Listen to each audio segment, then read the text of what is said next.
po ng bawal, hindi po namin kinakain. Pagpupuyat, hindi po namin ginagawa.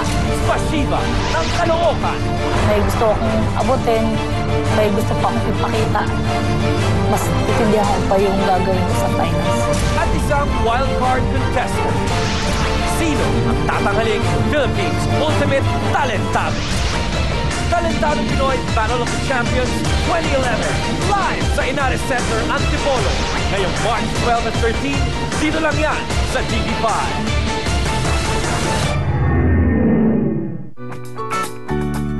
Talentadong Pinoy is brought to you by Ariel Taba, now in new packs, and Safeguard Tawas Fresh. We are back here on our second wildcard round ng Talentadong Pinoy.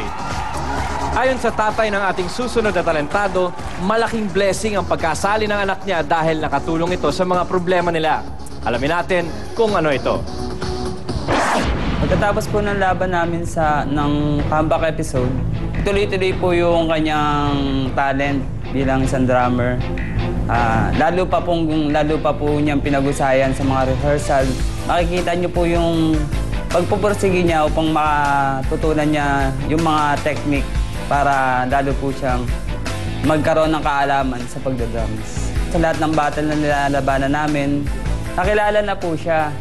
Kada sasalang siya. Talagang iba na po yung ng mga tao. Talagang kilala na po siya. Kahit saan po kami madayo ng laban ng Battle of the Bands. Hoping to beat and strike the opponents away, please give it up for Renzo, the Little Drummer Boy!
The Little Drummer Boy. Of course, kasama si Daddy. Okay, parang Renzo. O, yun na tayo. Ayan, pwesto ka dyan. Shuri, what do you think? God, I'm in love! Oh, so cute! Small but wonderful. His gift has come in a very, very big package. How old are you? Ilan taon ka na, Renz? 5. 5. Oh my goodness. Siguro sa loob pala na siya, sumisipa na siya. This is a miracle, baby. I'm telling you, you're my winner for today. I love you! Thank you, Shuri. Aliw ka magkala. That's why we adults have no reason to do our best. Tignan nyo naman, di ba? 5 years old, innate ang talent. Pinauslalo ako. Thank you, Shuri. Shalala? Hello, Renzo! Hinihintay ka namin kanina pa.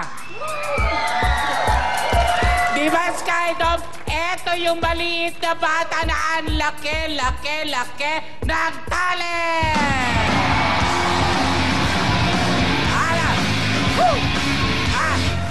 Naku, nakikipagsabayan sa tatay. Di ba maingay yung gitara? Iniingayan niya, no? Tinatasan niya pa. At saka may exhibition mo. Bravo! Bravo! Bravo ka! Grabe!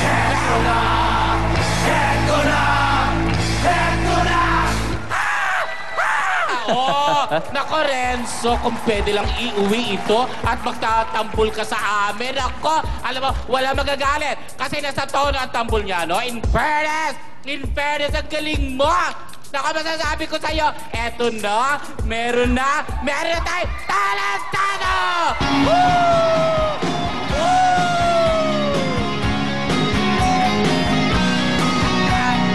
Woo! Yes! Hey!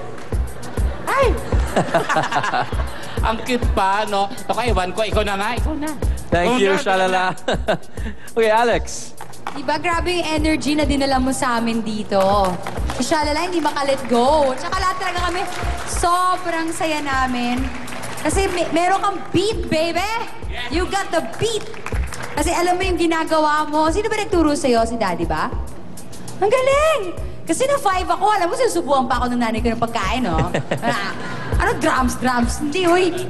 Parang ganito ikaw? 5? Drumstick, no? Tapos ikaw, alam mo na lahat yung ginagawa mo. Sobrang feeling ko nga, winner ka na for tonight. Pwede tayo umuwi. Thank you, Alex. Richard.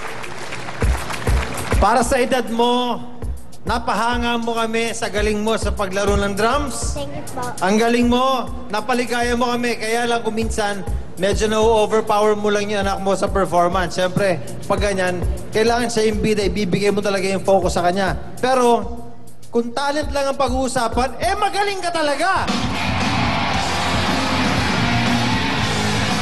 Alam mo, Renzo, eto sabihin ko sa'yo, para kung nakikita si Willie Revillame nung bata, baka paglaki, ganun ka rin.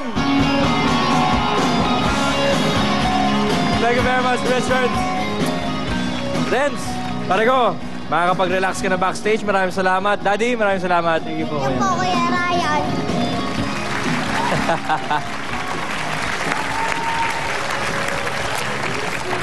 Malayo sa bahay ng ating susunod na talentado ang kanyang eskwelahan.